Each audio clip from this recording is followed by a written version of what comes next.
अब तक आपने पढ़ा। रोहित और तारा एक ही स्कूल में पढ़ते हैं, जहां रोहित एक धीरा गंभीर स्वभाव का लड़का है जिसे लड़कियों से बात करना बिल्कुल पसंद नहीं। वहीं तारा एक बिंदास जिंदा दिल लड़की है। तारा की डांट की वजह से रोहित में कुछ अच्छे बदलाव आने लगे हैं, पर दोनों के मन में कुछ तो नया एहसास जन्म लेने लगा है। दोस्तों, अगर अभी तक आपने हमारा यूट्यूब चैनल सब्सक्राइब नहीं किया है तो प्लीज़ सब्सक्राइब कर लीजिए, जिससे आगे की स्टोरी आप तक आसानी से पहुंच सके। समय पंख लगाकर अपनी गति से उड़ रहा था। वैसे भी तो कहते हैं कि खुशियों के पल जल्दी बीत जाते हैं। 1 साल कब बीत गया इसकी खबर न रोहित को हुई न तारा को। दोनों एक दूसरे के दिल की बातों से अनजान, पर अपनी आंखों में सुंदर भविष्य के सपने सजोए हुए थे। रोहित अब 11वीं और तारा अब 12वीं कक्षा में पहुंच चुके थे। सुन छोरे, कल थारे मामा आ रहे हैं। वाकी भी छोरी ने अपने साथ ले जाना कल। वाका भी दाखिला अठे ही करवानो है थारे ही स्कूल में। रात को खाने की थाली परोसते हुए माँ ने कहा, ठीक से माँ। रोहित ने पहला निवाला तोड़कर मुंह में रखते हुए कहा, पर माथे पर थोड़ा बल पड़ गया क्योंकि सुबह वह तारा को नहीं देख पाएगा। अगले दिन रोहित सुबह स्कूल नहीं जाकर मामा का इंतज़ार करने लगा। आज तारा बहुत देर उसी जगह पर खड़ी रोहित का इंतज़ार करती रही जहाँ पर रोहित उन्हें मिलता था, पर जब उसके आने की आस छिड़ होने लगी तो वो धीमी गति ने आगे बढ़ने लगी और नज़रें बार बार पीछे की तरफ उठ जाती। एक एहसास में आज स्कूल के लिए उठने वाले हर कदम बहुत भारी थे। आज तारा के बेपरवाह चाल की जगह एक अजीब सी भारीपन था।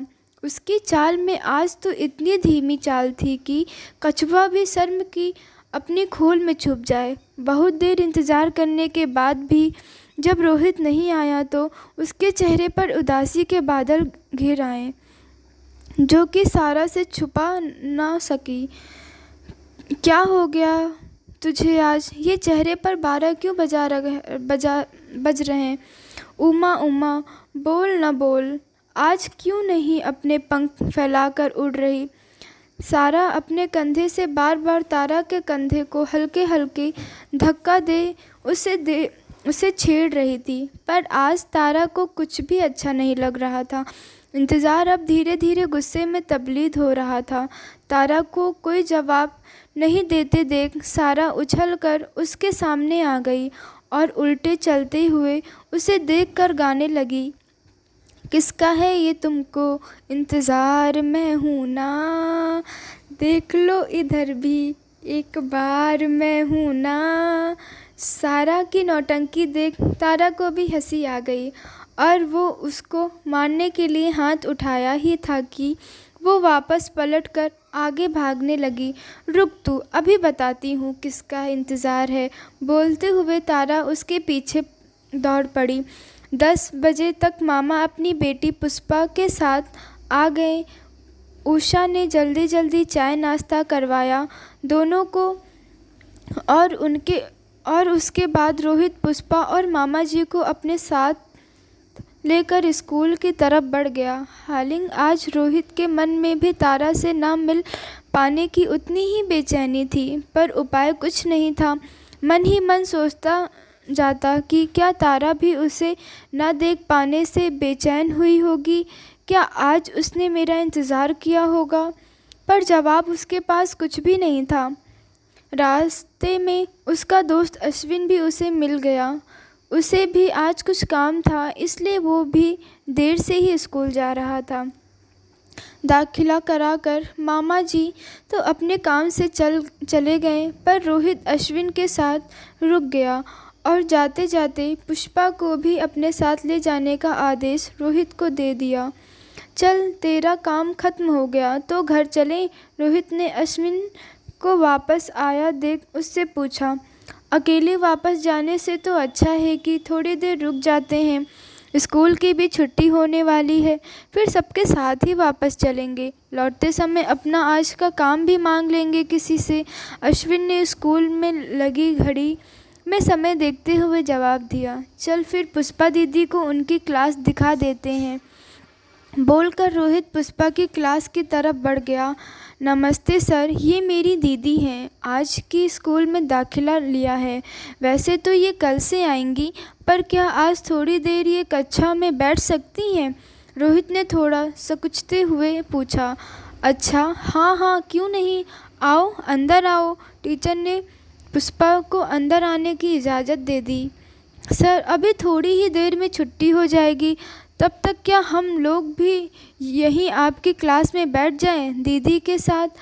क्या है ना, आज दीदी की दाखिला के चक्कर में हमें देर हो गई तो हमारे सर जी तो हमें अंदर आने ही नहीं देंगे।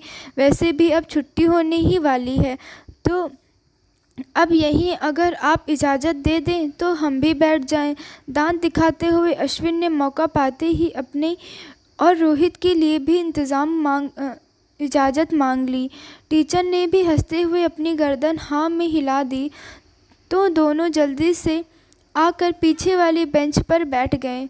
यार रोहित, मुझे ऐसा क्यों लग रहा है कि जब से हम लोग यहाँ आकर बैठे हैं, एक जोड़ी आंखें तुम्हें घूर रही हैं। अश्विन ने रोहित को फुसफुसाते हुए कहा।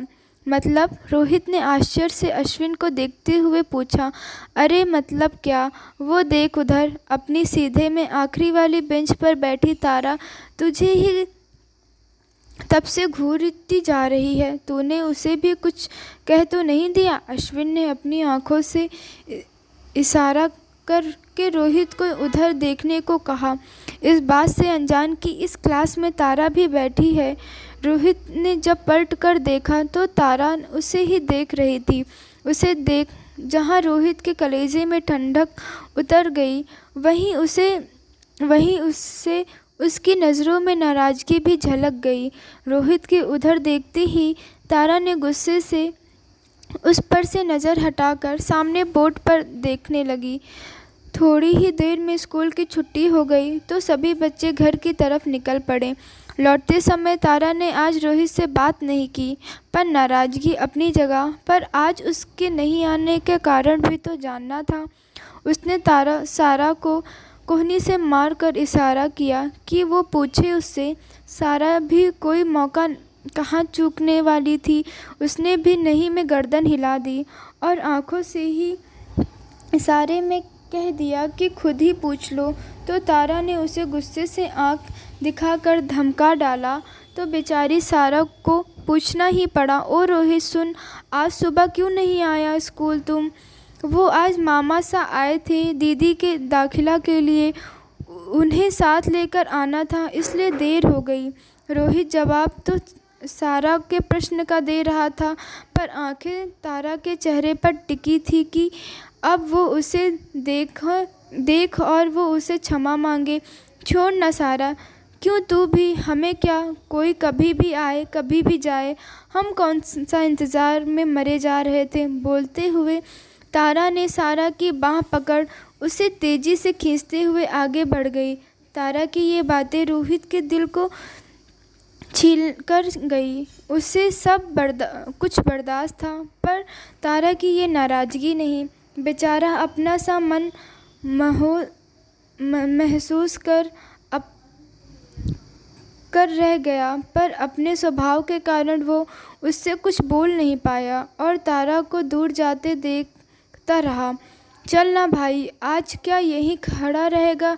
अश्विन के उसके कंधे पर हाथ रखते ही वो अपने विचारों से बाहर आ गया, पर कहीं ना कहीं उसे ये बात भी गुदगुदा गई कि तारा भी उसका इंतज़ार कर रही थी और उसकी नाराज़गी की भी यही वजह है। और ये बात रोहित के होठों पर मुस्कान बनकर तैर गई। नाराज़गी भी कितने दिन रहती। धीरे धीरे फिर से बातों का सिलसिला चल निकला। समय दुगनी गति से दौड़ रहा होगा, मानो देखते देखते जनवरी के महीना आ गया।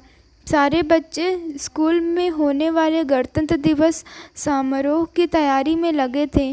कोई परेड की प्रैक्टिस में बसा था तो कोई नाटक। लड़कियों ने ज़्यादातर नृत्य या संगीत में भाग लिया था।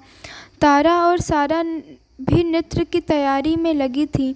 स्कूल वालों ने इस बार प्रतियोगिता आयोजित की थी, इसलिए सभी जीतने की चाह लिए अपनी अपनी प्रैक्टिस में लगे हुए थे। रोहित भी भाषण देने वाला था, पर दोनों ने एक दूसरे को नहीं बताया कि दोनों किस चीज़ में भाग ले रहे हैं। दोनों ही एक दूसरे को सरप्राइज़ देना चाहते थे। इसके आगे कहानी में क्या होगा वो नेक्स्ट पार्ट में। अगर आपको हमारी कहानी अच्छी लगी तो प्लीज़ कमेंट करके हमें ज़रूर बताइएगा। तब तक के लिए नमस्कार।